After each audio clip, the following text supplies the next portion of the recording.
The gleaming towers of Meridian Financial District stretch toward the Seattle sky like glass monuments to corporate ambition, each reflecting the gray morning light off surfaces so pristine they seem to mock the overcast weather above. Among the dozens of maintenance workers moving through the complex that Tuesday morning, nobody would have given a second glance to the woman pushing a squeegee cart toward the 37th floor of the Harrison building. Before we jump back in, tell us where you're tuning in from, and if this story touches you, make sure you're subscribed, because tomorrow I've saved something extra special for you. What they saw was just another custodial worker, unremarkable in her navy blue uniform and worn sneakers, methodically preparing for another day of making other people's windows spotless. Her shoulder-length brown hair was pulled back in a practical bun, and her weathered hands spoke of years spent gripping cleaning tools rather than anything more prestigious. What they couldn't see was someone who had spent the last 18 months deliberately cultivating invisibility. Someone who had learned to become background noise in environments where her actual expertise would have raised questions she wasn't ready to answer. Someone who could read atmospheric conditions with a precision that would have stunned the meteorologists working just 15 floors above her head. Dr. Sarah Chen adjusted the strap of her supply cart as she stepped off the service elevator, her dark eyes automatically scanning the expansive floor-to-ceiling windows that dominated the 37th floor conference room. The view was spectacular, stretching across Elliott Bay toward the Olympic Mountains, but Sarah's attention was drawn to something else entirely. The subtle patterns in the glass, the way light refracted differently across various sections, the microscopic variations that told stories about air pressure, humidity, and wind patterns that most people would never notice. At 34, she had mastered the art of being overlooked, of moving through spaces without attracting attention or curiosity. Her custodial uniform was perfectly ordinary, her manner unremarkable, her conversation limited to the kind of polite exchanges that maintenance workers shared with office employees who barely acknowledged their existence. The irony wasn't lost on her that she was cleaning windows in a building that housed some of the most sophisticated meteorological equipment in the Pacific Northwest, while possessing knowledge about atmospheric science that exceeded that of most of the highly paid professionals working floors above her. But that irony was precisely what kept her safe, kept her hidden, kept her from having to explain why someone with her background was pushing a mop instead of publishing research papers.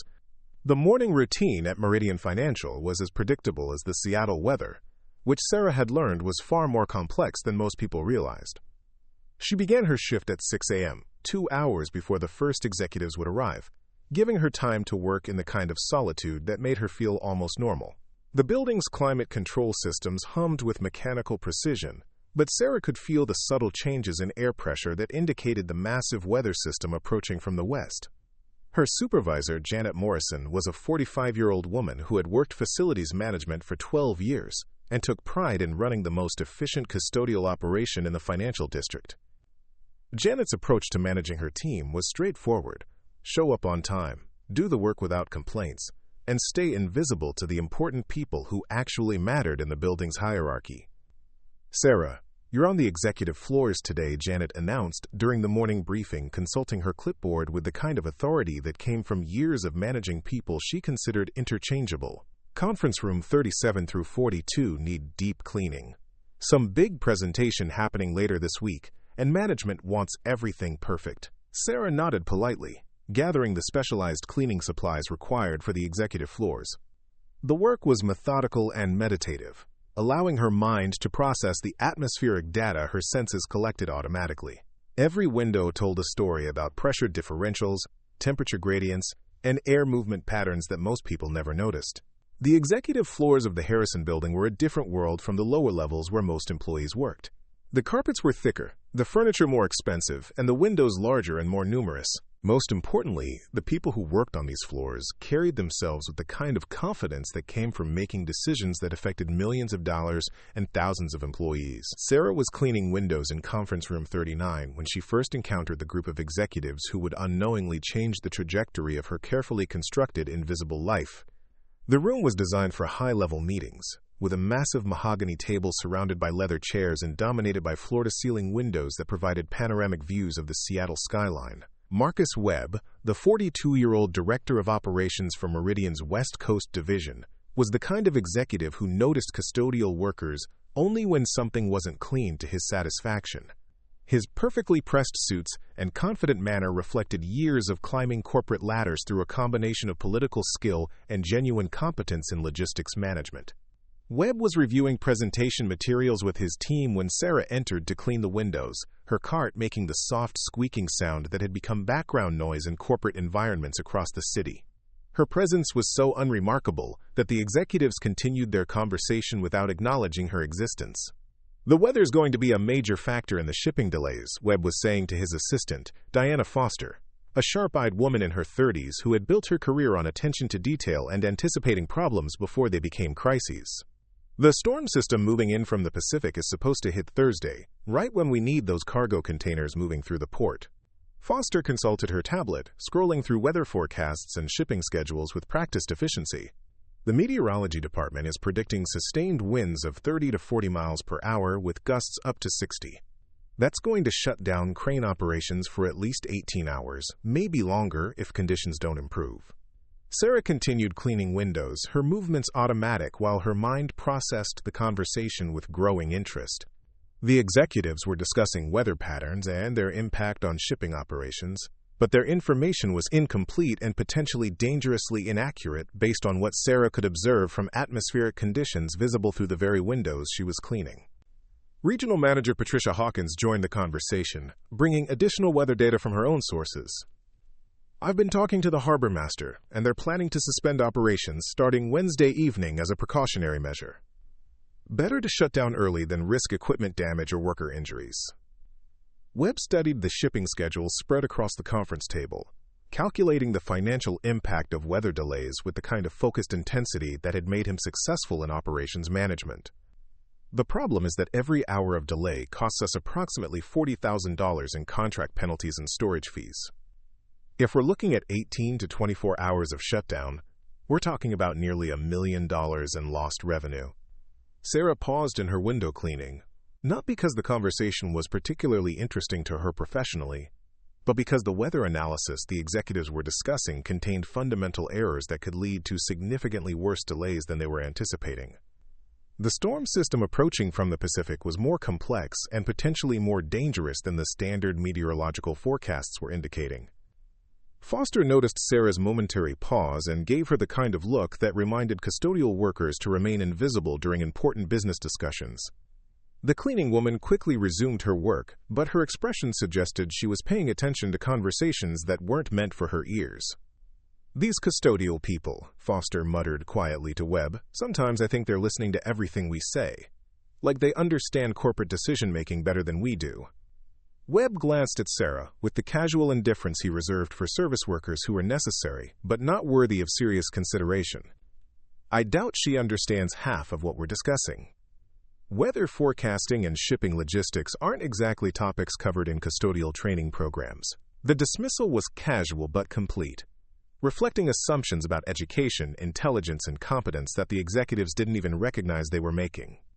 To them, Sarah was simply part of the building's infrastructure, as unremarkable and interchangeable as the cleaning supplies she used. Hawkins spread additional meteorological reports across the conference table, pointing to satellite images and pressure charts that she had printed from various forecasting services. The consensus seems to be that Wednesday night through Thursday afternoon will be the worst of it. High winds, heavy rain, possible flooding in low-lying areas near the waterfront. Sarah finished cleaning the windows in conference room 39 and moved to the adjacent room, but the conversation continued to drift through the open doorway. The executives were making decisions based on weather forecasts that failed to account for several critical atmospheric factors that Sarah could observe directly from the building's elevation and geographic position. Preparing and narrating this story took us a lot of time, so if you are enjoying it, subscribe to our channel. It means a lot to us. Now, back to the story. The storm system they were discussing was indeed approaching from the Pacific, but its interaction with the Olympic Mountains and the complex topography of Puget Sound would create wind patterns and pressure variations that standard forecasting models often failed to predict accurately. Sarah had spent years studying these exact meteorological phenomena, and she knew the executives were underestimating both the timing and intensity of the weather event they were trying to plan around. Webb's phone buzzed with a call from the shipping coordinator at the Port of Seattle, providing real-time updates on weather preparations and equipment positioning. The conversation was brief but informative, confirming that port operations were planning conservative shutdown procedures based on National Weather Service forecasts. After ending the call, Webb turned to his team with the kind of decisive manner that had earned him his executive position. "All right, here's what we're going to do. We'll expedite the Thursday morning shipments, try to get everything loaded and moving before the storm hits. That should minimize our exposure to weather delays and keep us within acceptable loss parameters." Foster made notes on her tablet, calculating revised schedules and coordinating with various departments that would need to adjust their operations. The plan was logical based on the information the executives possessed, but Sarah knew it was based on incomplete understanding of the actual weather patterns developing over the Pacific Northwest. As Sarah moved between conference rooms, cleaning windows and maintaining her carefully cultivated invisibility, she found herself listening to similar conversations throughout the executive floors. Weather was dominating business planning across multiple departments, but the meteorological analysis driving those decisions contained gaps and inaccuracies that could lead to significant problems. The Facilities Management Department was discussing building security measures for high wind conditions. The IT department was reviewing data backup procedures in case of power outages. The Human Resources Department was developing work-from-home policies for employees who might have transportation difficulties during severe weather. All of these discussions were based on forecasts that underestimated the complexity of the approaching storm system, and Sarah found herself growing increasingly uncomfortable with her role as a silent observer to planning that could affect thousands of employees and millions of dollars in business operations. Her discomfort was compounded by the casual dismissiveness with which executives treated her presence during sensitive business discussions. They talked around her as though she were deaf or invisible, never considering that the woman cleaning their windows might possess knowledge relevant to their decision-making processes. By mid-morning, Sarah had cleaned windows on 3 executive floors and overheard enough weather-related planning discussions to understand that Meridian Financial was making critical decisions based on incomplete atmospheric analysis. The storm approaching from the Pacific was more complex and potentially more dangerous than anyone in the building realized, but her position as a custodial worker made it impossible for her to share that knowledge without raising questions about her background that she wasn't prepared to answer. The irony was painful and familiar. Sarah possessed expertise that could prevent significant financial losses and potential safety hazards, but the social and professional barriers that kept her employed and invisible also prevented her from contributing knowledge that could make a real difference. She had spent 18 months perfecting the art of being overlooked, of existing in corporate environments without attracting attention or curiosity. The success of that invisibility was demonstrated by the ease with which executives discussed confidential information in her presence, never considering that a custodial worker might understand or remember their conversations. Janet Morrison found Sarah in conference room 41, methodically cleaning windows while the morning light created complex patterns of reflection and refraction across the glass surfaces. Janet's expression suggested satisfaction with Sarah's work performance, but also the kind of casual authority that reminded both women of their respective positions in the building's hierarchy. "You're doing good work up here, Sarah," Janet said, consulting her clipboard and making notes about cleaning schedules. "Keep it up, and I might be able to get you some of the premium assignments. The private offices on the 45th floor pay overtime rates, and the executives up there barely notice custodial staff at all." Sarah nodded politely, understanding that Janet's offer represented advancement within the custodial hierarchy, but also recognizing that greater invisibility came with increased isolation from the kind of conversations that made her current position both comfortable and frustrating. The morning continued, with Sarah moving methodically through conference rooms and executive offices, cleaning windows, while executives planned responses to weather forecasts that failed to account for atmospheric complexities that were obvious to anyone with advanced meteorological training. The disconnect between her hidden expertise and her visible role became more pronounced with each overheard conversation about wind speeds, pressure systems, and precipitation patterns that reflected incomplete understanding of Pacific Northwest weather dynamics. Webb's team had scheduled a follow-up meeting for early afternoon to finalize their weather contingency plans, and Sarah knew she would be cleaning windows in the conference room where those decisions would be made. The knowledge that she possessed information that could improve their planning created a tension that made her usual invisibility feel more like imprisonment than protection. The morning had established the fundamental dynamic that would drive everything that followed. Sarah possessed critical expertise that was hidden by her deliberately unremarkable appearance and position.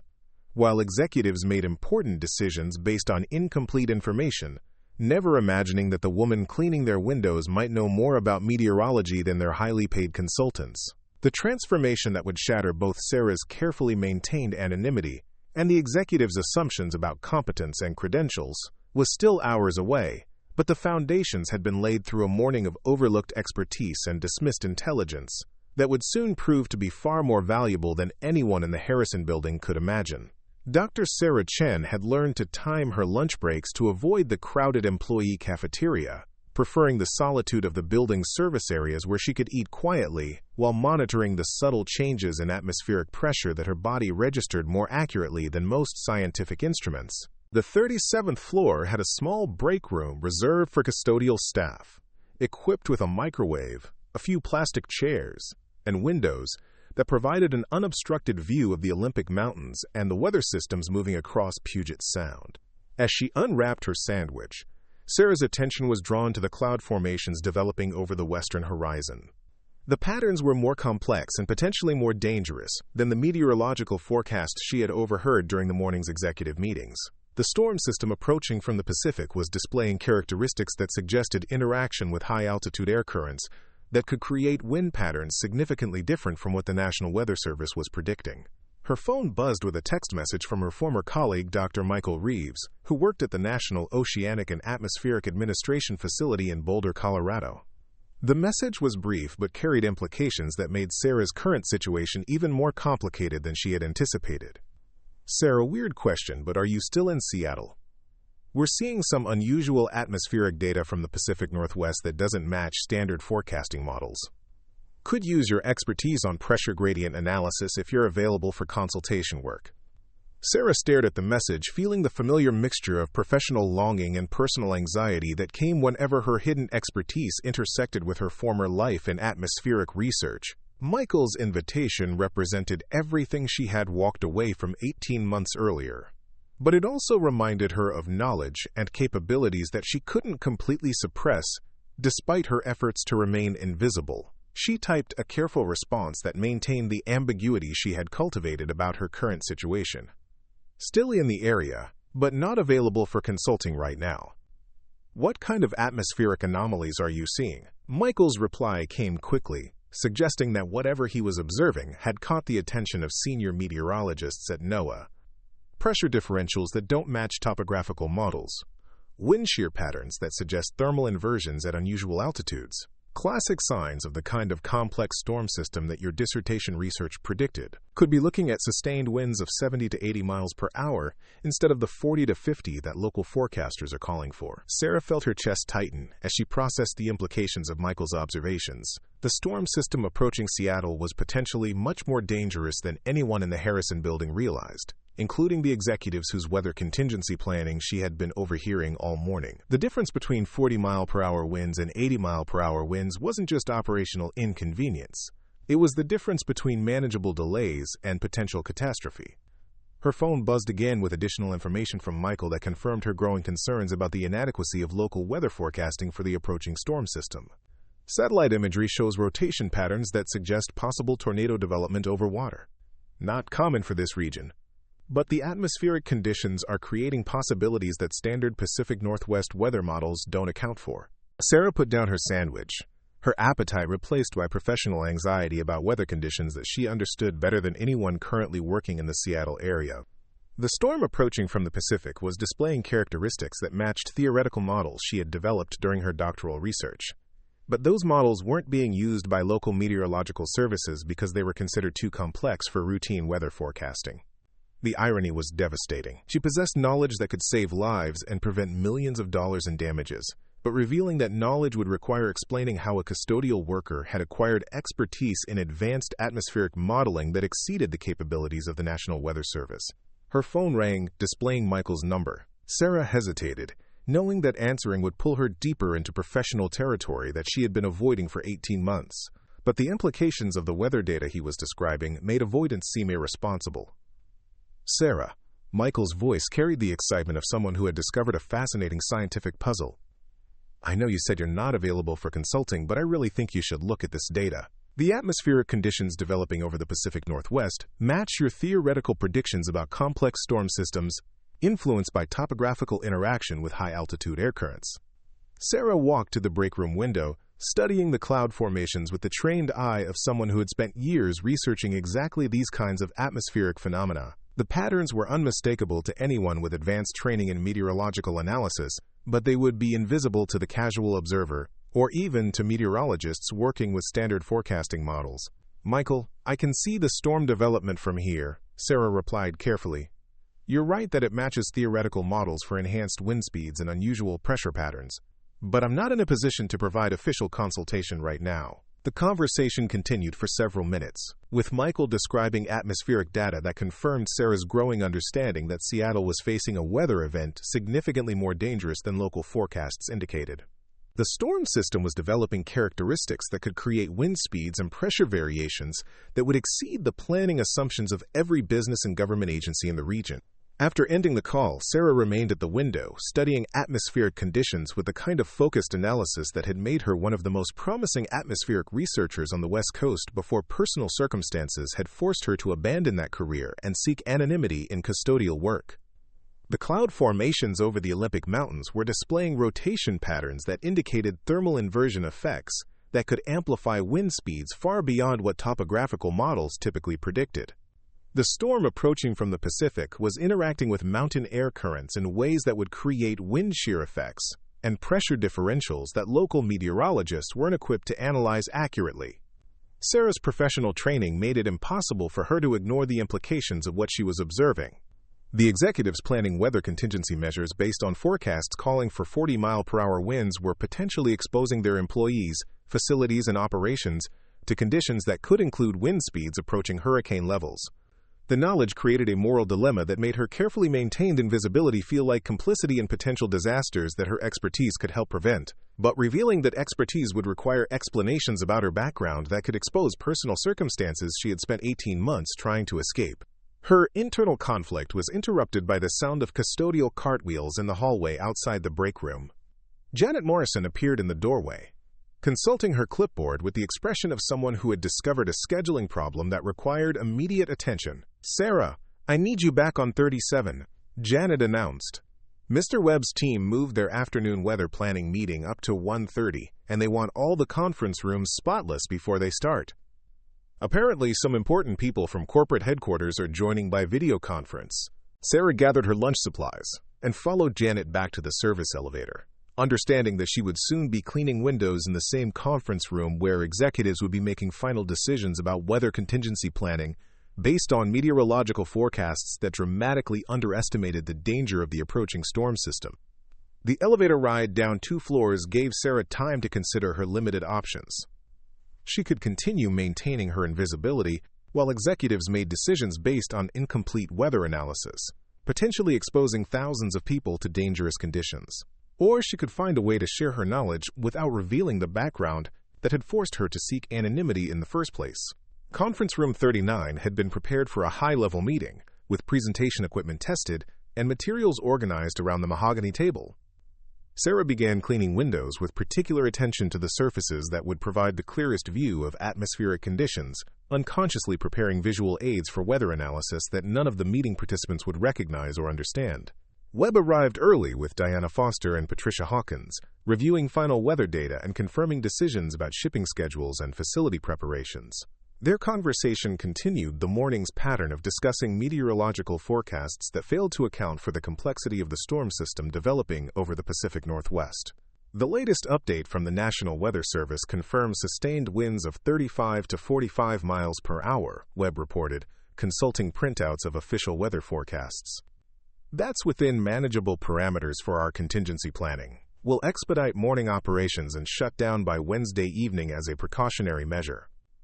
Foster reviewed shipping schedules on her tablet, coordinating final adjustments with port authorities and transportation companies. The harbor master confirmed that crane operations will suspend Wednesday at 6 p.m. and resume Friday morning, assuming conditions improve as forecasted. Total shutdown duration of approximately 36 hours. Sarah continued cleaning windows, her movements methodical, while her mind processed the gap between the executive's planning assumptions and the actual weather conditions developing over Puget Sound. The storm system was displaying characteristics that suggested wind speeds potentially twice what the National Weather Service was predicting, with pressure patterns that could create sustained dangerous conditions for much longer than 36 hours. Additional executives joined the meeting via video conference, their faces appearing on the large monitor that dominated one wall of the conference room. The participants included senior managers from facilities, operations, and risk management departments, all focused on finalizing weather contingency plans based on forecasts that Sarah knew were dangerously inadequate. Regional Director James Patterson joined the video conference from Portland, bringing additional meteorological data from Oregon that seemed to confirm the moderate weather forecasts that were driving Meridian's planning decisions. Patterson's information included wind speed predictions and precipitation estimates that aligned with National Weather Service forecasts, but failed to account for the atmospheric complexities that Sarah could observe developing over the Pacific. The consensus seems to be that we're looking at a routine winter storm with manageable impact on operations, Patterson reported from his Portland office. Nothing that our standard weather protocols can't handle effectively. 36 to 48 hours of elevated caution, then back to normal operations. Webb nodded with satisfaction, feeling confident that his team's weather contingency planning was based on comprehensive analysis of available forecasting data. The meeting proceeded with detailed discussions of shutdown procedures, employee safety protocols, and coordination with emergency services that would be activated if conditions exceeded expectations. Sarah found herself in the impossible position of listening to disaster planning that was based on meteorological assumptions that could prove to be catastrophically wrong. The executives were intelligent, competent professionals who were making reasonable decisions based on the information available to them, but that information was incomplete in ways that could lead to serious consequences. As the meeting continued, Sarah's internal conflict intensified. Her knowledge of atmospheric science made it clear that Seattle was facing a weather event potentially more dangerous than hurricane-force winds over land were rare in the Pacific Northwest, but the atmospheric conditions developing over the region matched theoretical models that predicted exactly those kinds of extreme weather events. The decision point that would change everything was approaching rapidly, and Sarah knew that her response would determine whether she remained safely invisible while others faced dangers she could help them avoid, or whether she would risk everything to share knowledge that could save lives and prevent disasters. The moment that would transform both Sarah's carefully maintained anonymity and the executive's understanding of the weather crisis they were facing was still minutes away, but the foundations had been established through hours of overlooked expertise and dismissed intelligence that was about to prove more valuable than anyone in the Harrison Building could imagine. The afternoon meeting in Conference Room 39 had attracted more attention than Webb had initially anticipated. Word of the weather contingency planning session had spread through the executive floors, drawing additional department heads who wanted input on decisions that could affect their operations. The room was filling with senior managers whose combined salaries represented more money than Sarah would earn in several lifetimes, yet none of them possessed the atmospheric expertise that could prevent the disasters they were unknowingly planning toward. Corporate Risk Manager Elena Rodriguez had joined from the San Francisco office via video conference, bringing insurance and liability perspectives to the weather planning discussion.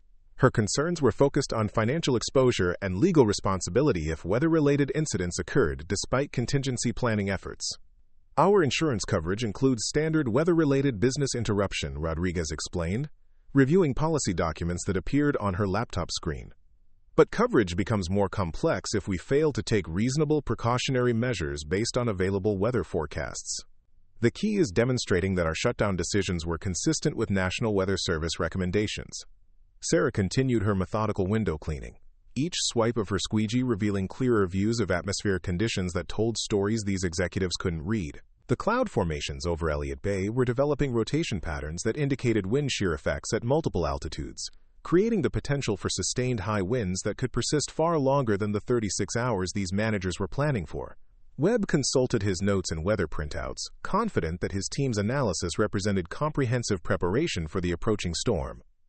According to NOAA's latest forecast, we're looking at peak wind speeds of 42 miles per hour with gusts to 58.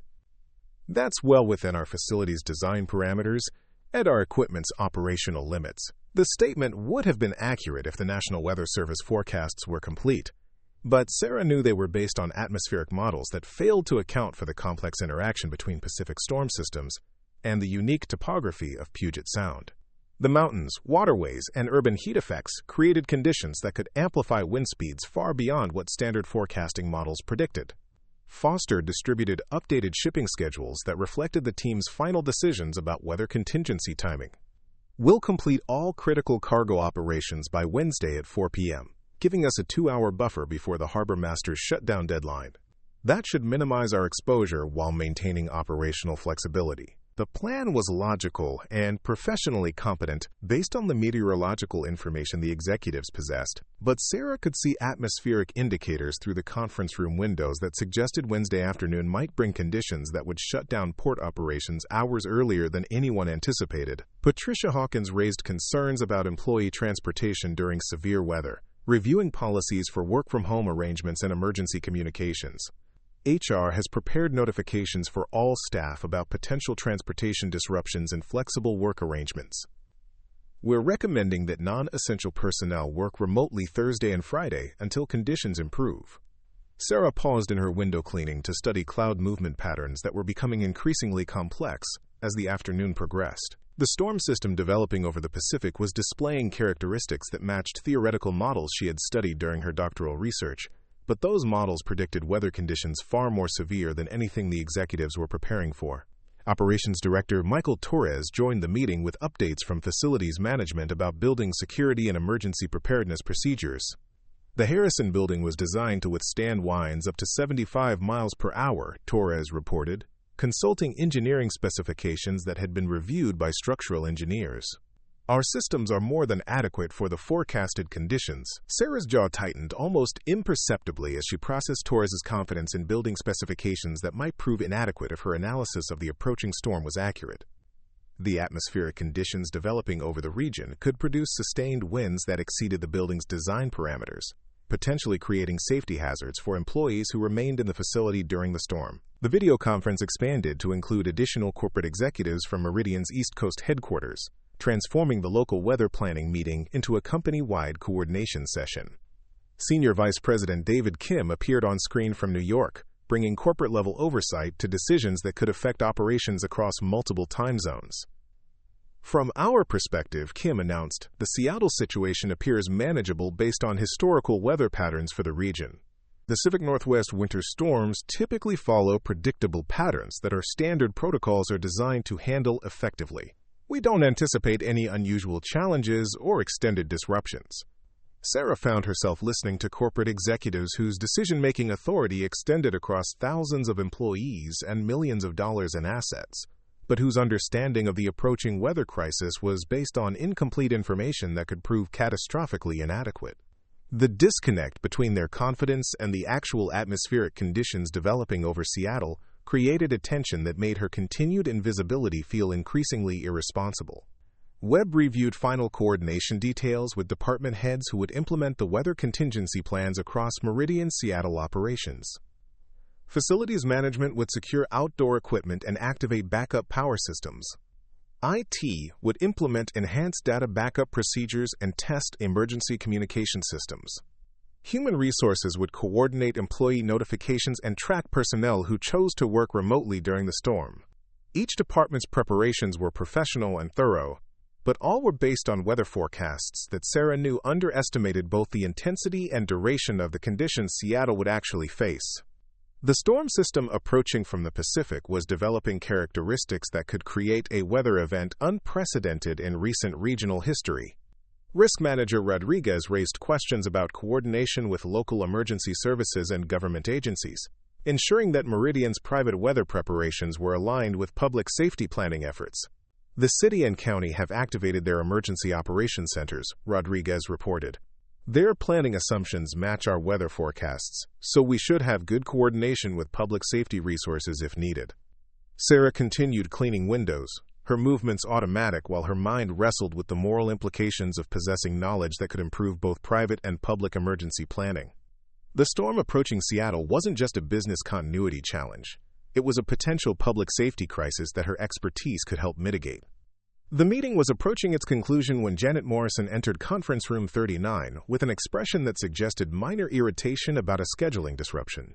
The custodial supervisor's presence drew brief attention from executives who rarely noticed maintenance staff, but her interruption created an unexpected moment that would change everything. "Excuse me, Mr. Webb," Janet said, consulting her clipboard with practiced authority. "I need to pull my cleaning staff for a few minutes. Building management wants all windows secured before the weather arrives, and we're running behind schedule on the upper floors." Webb glanced at Sarah, who was completing her work on the massive windows that dominated the conference room's western wall. The custodial worker had been invisible throughout the entire meeting, moving efficiently through her tasks while executives discussed confidential business planning around her as though she were deaf or non-existent. "How much longer do you need in here?" Webb asked Janet, though his tone suggested mild irritation that custodial schedules were interrupting executive decision-making. "We're just finishing up our weather contingency planning." Janet consulted her watch and made quick calculations about window cleaning schedules across multiple floors. "Maybe 10 more minutes to finish this room, then we'll be out of your way. Sarah's one of our most efficient workers, so she'll have everything completed quickly." The exchange was routine and forgettable, the kind of brief interaction between management and service staff that occurred thousands of times daily in corporate environments. But it created a moment when Sarah's presence was acknowledged, however briefly, by executives who had been discussing weather planning that her expertise could significantly improve. Foster noticed that Sarah had paused in her window cleaning to look outside, apparently studying the cloud formations that were visible through the freshly cleaned glass. The brief break in her methodical work pattern caught Foster's attention, though she interpreted it as a custodial worker taking unauthorized rest time rather than an expert analyzing atmospheric conditions. "Could you hurry things up a bit?" Foster asked Sarah directly, her tone carrying the casual authority that executives used with service workers. "We need to finish this meeting, and your cleaning is a bit distracting." Sarah resumed her window cleaning immediately, but the direct interaction had created a moment of connection between her hidden expertise and the executives whose planning she had been observing all afternoon. Foster's comment carried the assumption that custodial workers were incapable of understanding business discussions or having opinions about corporate decision-making. Webb returned his attention to final weather planning details, but something about the custodial worker's momentary pause had registered in his consciousness. There had been something about her expression while looking at the cloud formations, a quality of focused attention that seemed inconsistent with casual observation of weather conditions. Lena Rodriguez was concluding her insurance and liability review when Webb found himself glancing toward Sarah again. The custodial worker's manner while cleaning windows suggested familiarity with detailed work that required attention to environmental conditions, but there was something else in her posture and movements that seemed inconsistent with routine facility maintenance. "We'll implement the weather contingency plan starting Wednesday at noon," Webb announced, bringing the meeting to its official conclusion. "All departments should finalize their preparations by Tuesday evening and be ready for extended shutdown if conditions exceed our planning assumptions." The video conference participants began disconnecting, and the conference room executives gathered their materials while discussing final coordination details. Sarah was completing her window cleaning when Foster noticed that the custodial worker was still occasionally glancing outside, apparently continuing to observe atmospheric conditions even as she prepared to leave the room. "Interesting weather developing out there," Foster commented to Webb, looking toward the windows that Sarah had just finished cleaning. "The clouds are definitely getting more dramatic as the afternoon progresses." Webb followed Foster's gaze toward the western horizon, where cloud formations were indeed becoming more complex and visually striking. The view through the freshly cleaned windows provided clear visibility of atmospheric conditions that were developing more rapidly than the morning's weather forecasts had predicted. Sarah was gathering her cleaning supplies when she overheard Foster's comment about the developing weather conditions. The executive's casual observation revealed that she had noticed the atmospheric changes, but lacked the expertise to interpret what those changes indicated about wind speed, pressure patterns, and storm intensity. The moment that would transform Sarah's role from invisible observer to reluctant expert was approaching with the same inexorable force as the storm system developing over the Pacific. Her response to what happened next would determine whether her carefully constructed anonymity would remain intact, or whether circumstances would force her to reveal knowledge that could save lives but would forever change her safe, invisible existence. Patricia Hawkins was reviewing final weather data on her tablet when she noticed discrepancies between different forecasting services that hadn't been apparent during the morning's planning session. The National Weather Service was still predicting wind speeds of 40 to 50 miles per hour, but some private weather services were beginning to revise their forecasts upward based on new atmospheric data. "Diana, take a look at this," Hawkins said, showing her tablet to Foster. Channel 7's meteorologist is now calling for sustained winds of 55 to 65 miles per hour. That's significantly higher than the forecasts we've been using for our contingency planning. Foster studied the revised weather information with growing concern, recognizing that even modest increases in predicted wind speeds could have major implications for their operational planning. Webb joined the conversation, reviewing the new forecasting data and calculating potential impacts on shipping schedules and facility operations.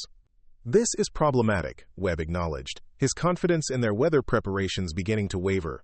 "If we're looking at sustained winds approaching 65 miles per hour, we might need to shut down operations earlier than planned and extend our recovery timeline." Sarah had finished gathering her cleaning supplies but found herself unable to leave the conference room as the executives discovered weather forecasts that more closely matched her own analysis of the developing storm system. The revised predictions were still inadequate compared to what she knew was approaching, but they represented movement toward more accurate assessment of the weather crisis developing over Seattle. Torres rejoined the conversation with additional building engineering data, reviewing structural specifications that he had just discussed with facility management. "Our building is rated for winds up to 75 miles per hour, but that assumes standard weather patterns and normal atmospheric pressure. Complex storm systems can create wind effects that exceed simple speed calculations." The executive team was beginning to understand that their weather contingency planning might be based on forecasts that were changing too rapidly for effective preparation. Sarah watched their growing awareness of meteorological uncertainty while possessing knowledge that could provide the accurate analysis they desperately needed. Foster was consulting multiple weather services on her tablet when she noticed that forecasting models were diverging significantly, with some predicting moderate weather conditions while others suggested the possibility of severe atmospheric disturbances. The lack of consensus among professional meteorologists was creating planning challenges that threatened to undermine their entire contingency strategy. "We might need to consider more conservative shutdown procedures," Foster suggested, reviewing shipping schedules that assumed predictable weather timing and intensity. "If the forecasts are this uncertain, maybe we should expedite our operations and shut down earlier than planned." Webb nodded reluctantly, recognizing that forecast uncertainty created risks that could exceed their planning assumptions. The financial cost of early shutdown was significant, but the potential cost of being caught unprepared by severe weather could be catastrophic for operations, equipment, and employee safety. Sarah found herself at a crossroads that she had been dreading since accepting her custodial position 18 months earlier. The executives were discovering meteorological uncertainty that her expertise could resolve, but sharing that knowledge would require revealing background information that could expose personal circumstances she had been trying to escape. Janet Morrison returned to conference room 39, with obvious impatience about custodial schedules that were falling behind because of extended executive meetings. "Sarah, we need to move on to the next floor," Janet announced.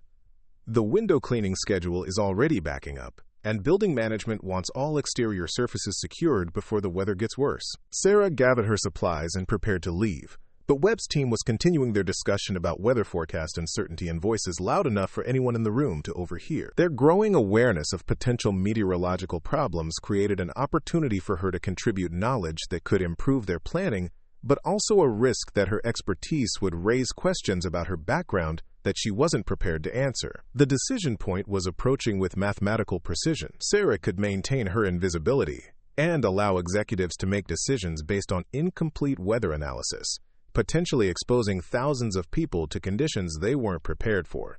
Or she could risk everything to share knowledge that could prevent disasters, knowing that revealing her expertise would forever change her carefully constructed anonymous existence.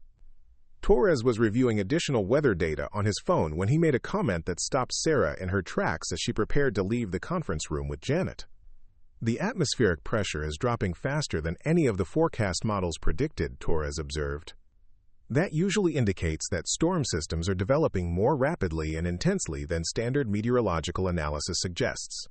Sarah's steps faltered almost imperceptibly as she processed Torres's observation, which revealed that at least one of the executives was beginning to recognize atmospheric indicators that suggested the approaching storm was more complex than their planning assumptions anticipated. His comment demonstrated awareness of meteorological factors that went beyond simple wind speed and precipitation forecasts.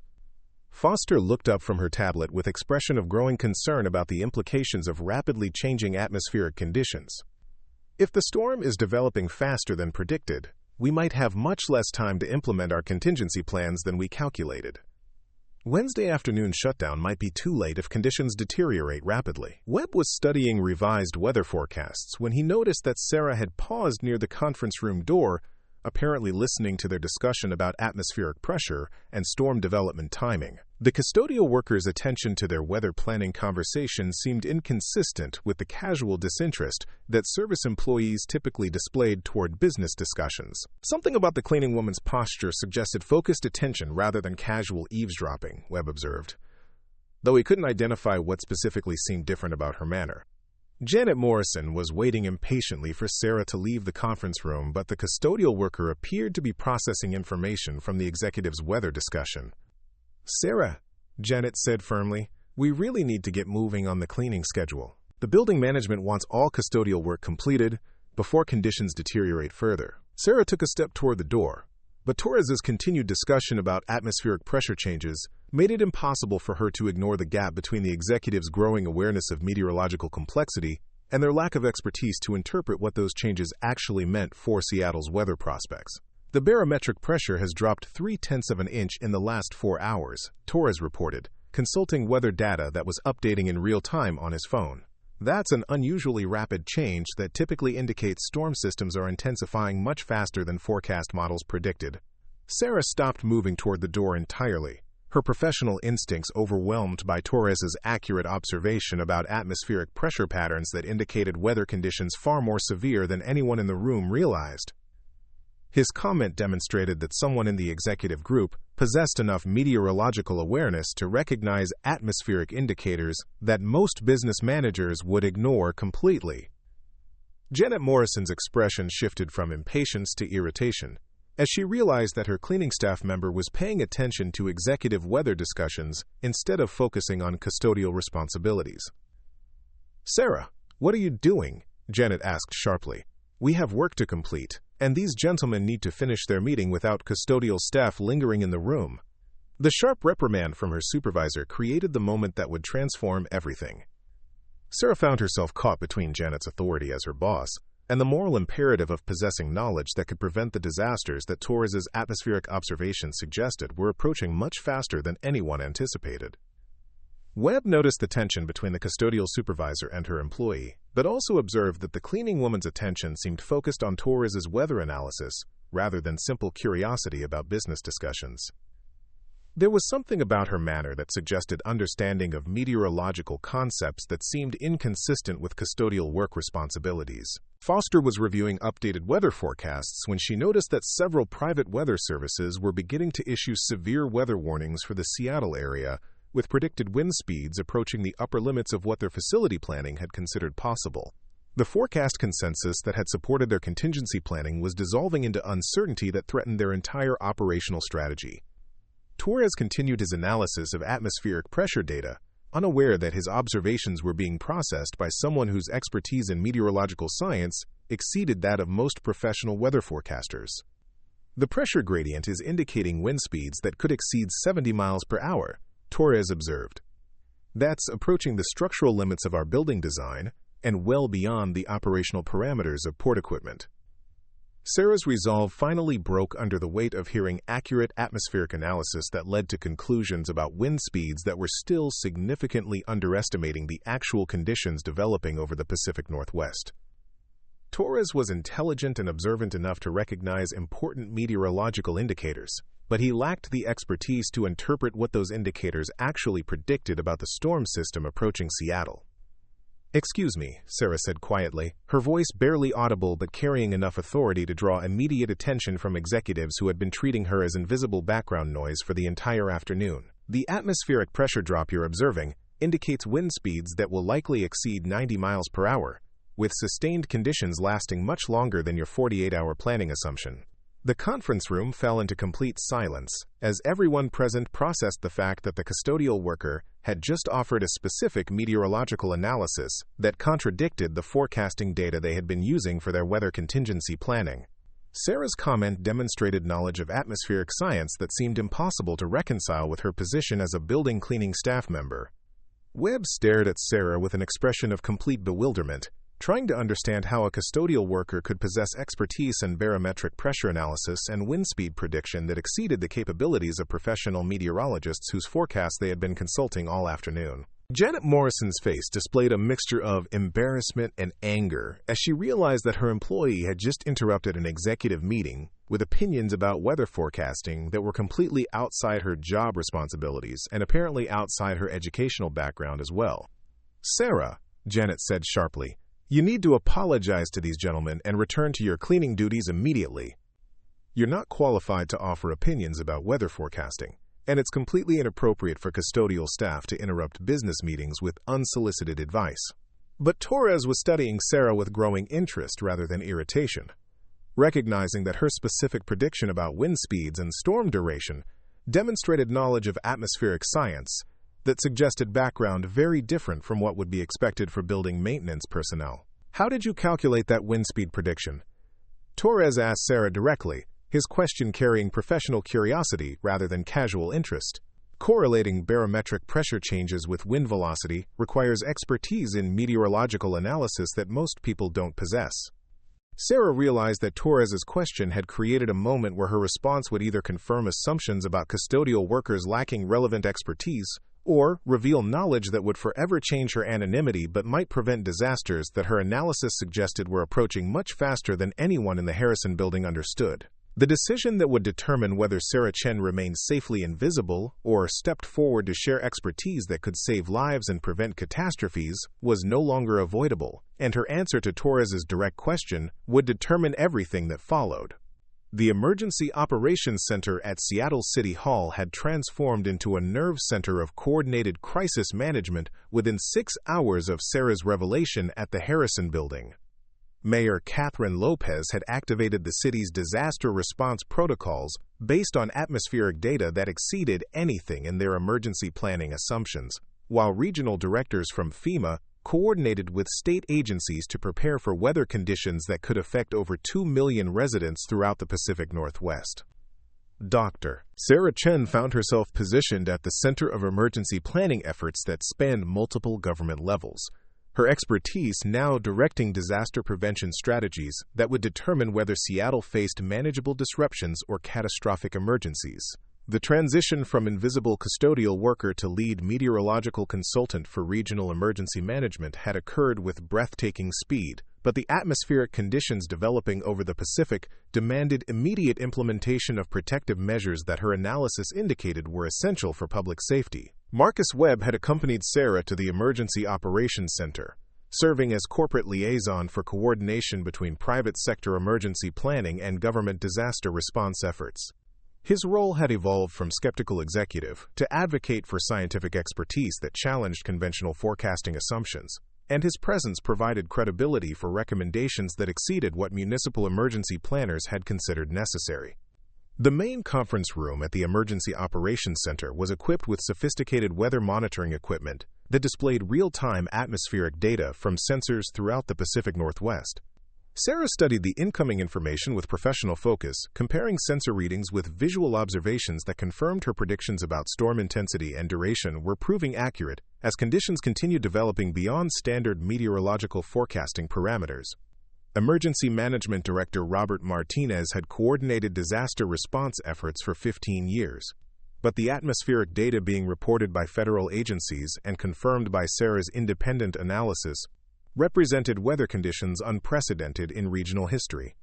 Martinez's experience with hurricanes during his previous assignment in Florida provided context for understanding wind speeds that Seattle's infrastructure was never designed to withstand.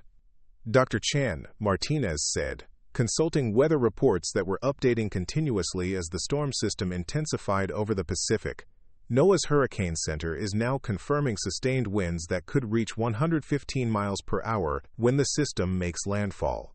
Your predictions this afternoon appear to have been conservative compared to what we're actually facing. Sarah nodded grimly. Recognizing that her initial analysis had indeed underestimated the full severity of atmospheric conditions that were developing with mathematical precision toward a weather event that would challenge every aspect of regional emergency preparedness. The storm approaching Seattle was displaying characteristics that matched theoretical models for extreme weather phenomena that her doctoral research had predicted could occur under specific atmospheric conditions.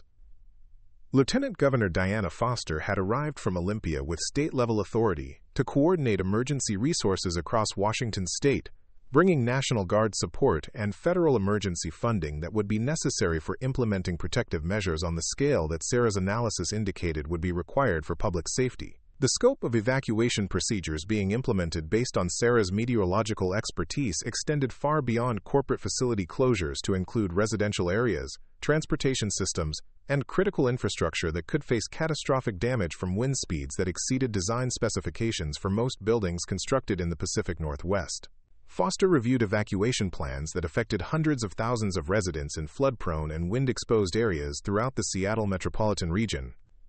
Dr. Chen's analysis has convinced state emergency planners that we're facing conditions equivalent to a Category 3 hurricane making landfall in an area that has never experienced hurricane-force winds, Foster announced to assembled emergency coordinators.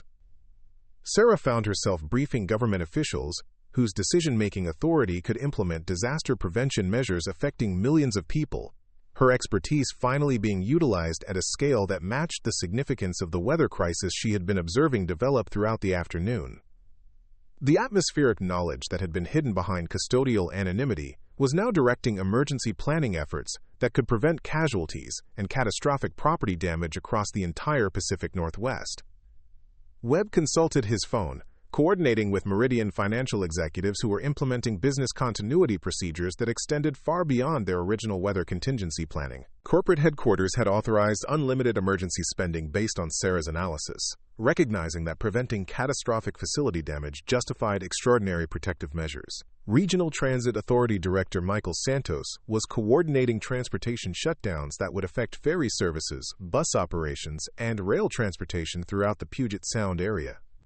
The wind speeds predicted by Dr. Chen's analysis would create conditions where public transportation could become life-threatening, rather than providing safe evacuation options for residents without private vehicles.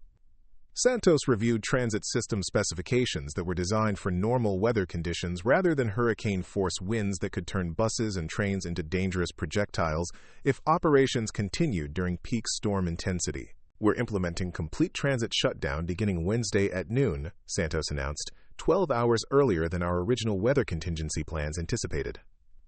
Sarah's weather predictions were driving emergency decisions that affected every aspect of regional infrastructure, from power grid management to hospital emergency preparedness.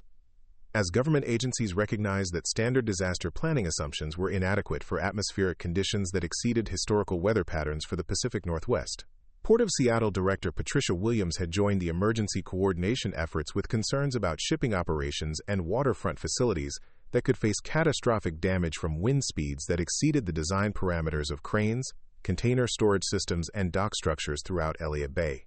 Dr. Chen, Williams said, reviewing port engineering specifications that assumed maximum wind loads far below what Sarah's analysis predicted, our waterfront facilities are designed for winds up to 65 miles per hour. Sustained winds approaching 115 miles per hour could cause structural failures that would shut down port operations for months rather than days. Sarah studied port facility layouts displayed on computer screens throughout the Emergency Operations Center, recognizing that her weather analysis was revealing vulnerabilities in critical infrastructure that regional emergency planners had never been forced to address. The storm approaching Seattle would test every aspect of urban preparedness for extreme weather conditions.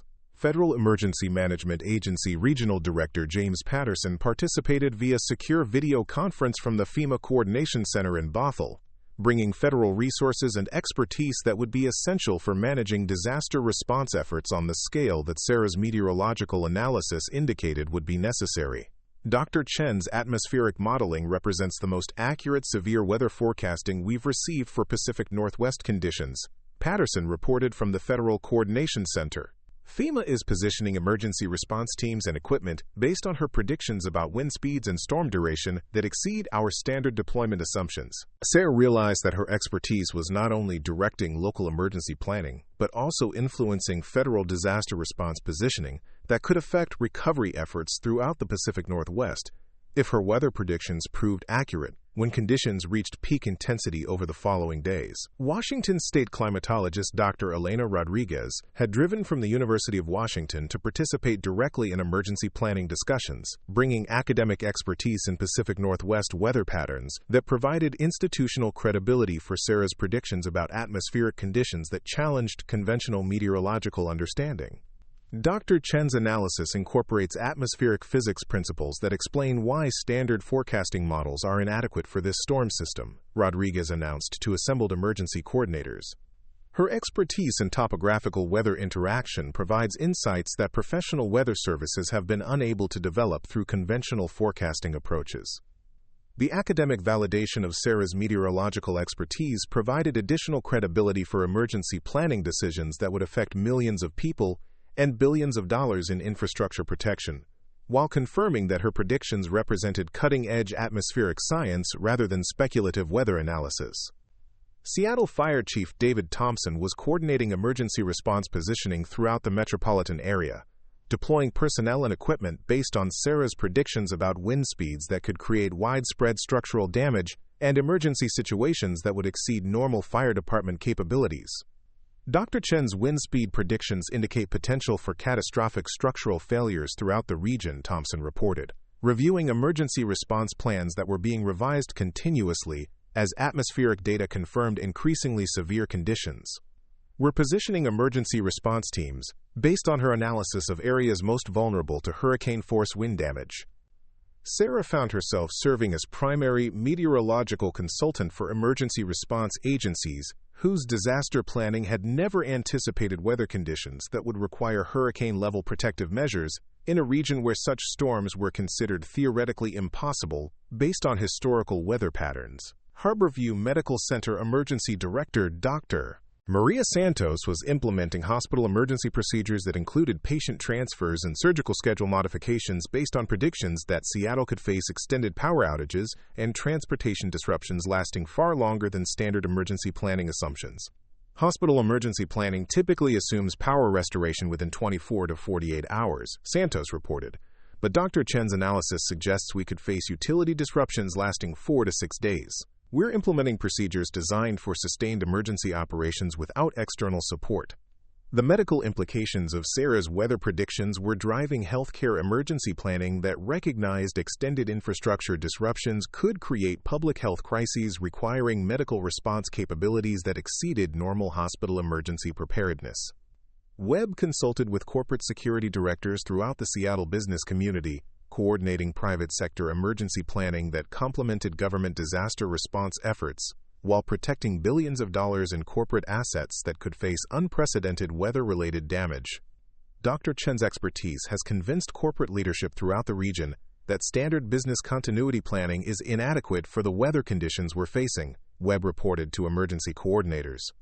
Private sector facilities are implementing extraordinary protective measures based on her atmospheric analysis. Sarah observed emergency planning discussions that demonstrated how her meteorological expertise was coordinating disaster prevention efforts across government agencies, private corporations, and critical infrastructure systems that collectively supported millions of people throughout the Pacific Northwest region.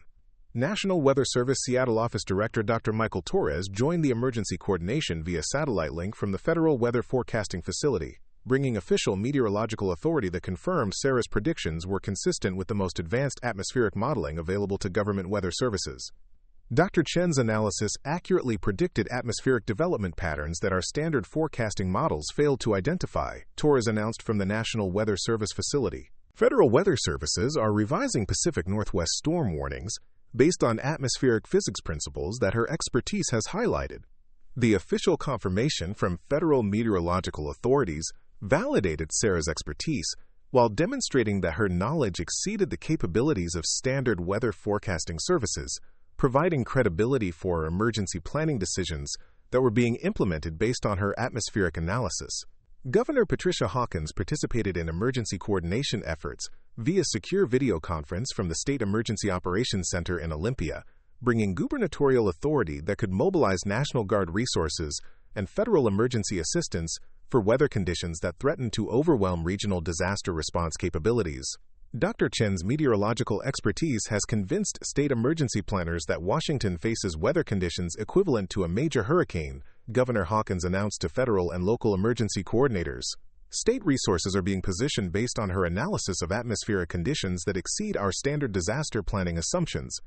Sarah realized that her weather predictions were influencing emergency planning at every level of government, from municipal agencies to federal disaster response organizations, as decision-makers recognized that her expertise provided atmospheric analysis that could prevent catastrophic unpreparedness for unprecedented weather conditions. Puget Sound Energy Emergency Operations Manager Robert Kim was coordinating power grid protection measures based on Sarah's predictions about wind speeds that could cause widespread electrical system failures, lasting far longer than typical storm-related outages in the Pacific Northwest region. Power grid infrastructure throughout the region is designed for wind loads that Dr. Chen's analysis suggests will be exceeded by significant margins, Kim reported to emergency coordinators. We're implementing extraordinary protective measures, including controlled shutdowns of transmission systems that could face catastrophic damage. The utility emergency planning driven by Sarah's meteorological expertise recognized that preventing electrical infrastructure damage was essential for maintaining critical systems during extended severe weather conditions that could affect regional recovery efforts for weeks rather than days. Seattle Department of Transportation Director Lisa Martinez was implementing road closure procedures throughout the metropolitan area, based on predictions that wind speeds could turn vehicles into projectiles while creating debris hazards that would make surface transportation life-threatening during peak storm conditions. Transportation systems throughout the region will be unsafe for public use during the wind speeds that Dr. Chen has predicted, Martinez announced, reviewing traffic management plans that required complete highway closures rather than standard winter weather driving restrictions.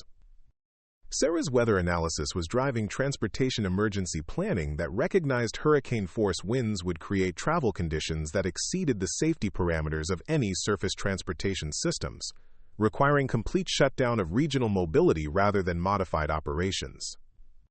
Boeing Emergency Operations Director Dr. Jennifer Wilson participated in coordination efforts via secure link from the aerospace manufacturer's Crisis Management Center, representing private sector interests that included billions of dollars in aircraft and manufacturing facilities that could face unprecedented weather-related damage.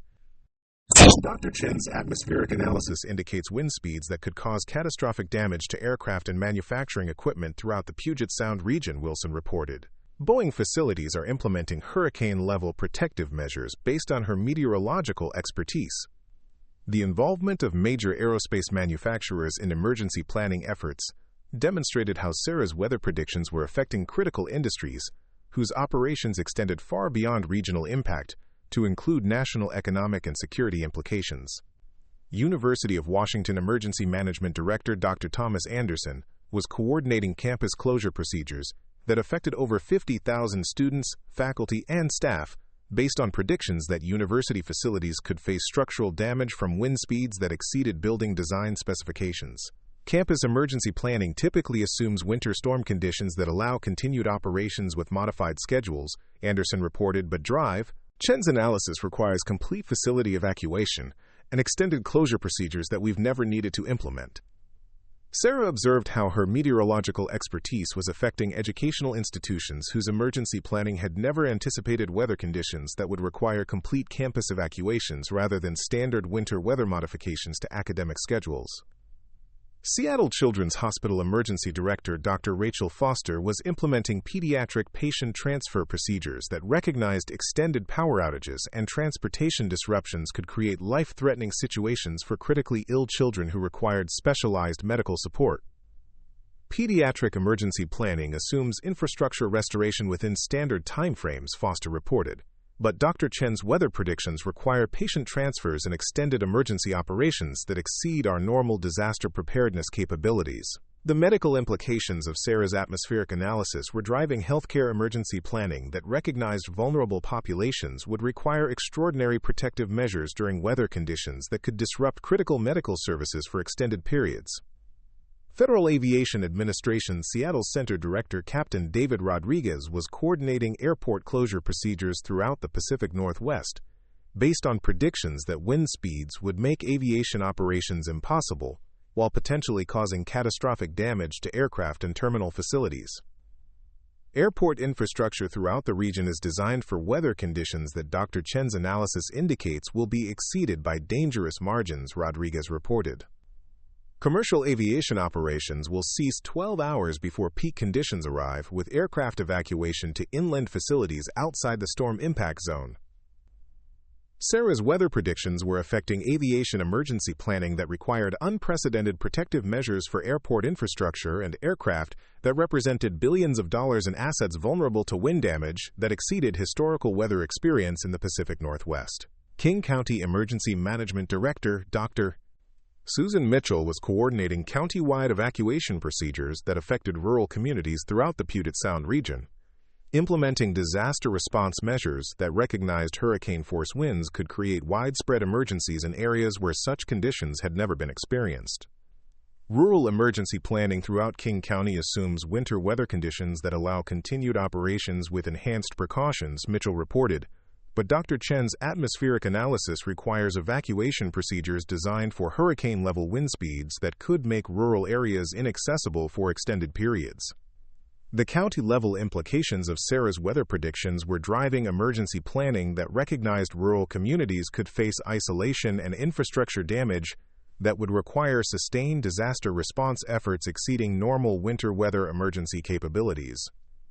Washington State Ferry System Director Michael Patterson was implementing complete maritime transportation shutdown based on predictions that wind speeds would create sea conditions that would make ferry operations life-threatening while potentially causing catastrophic damage to vessels and terminal facilities.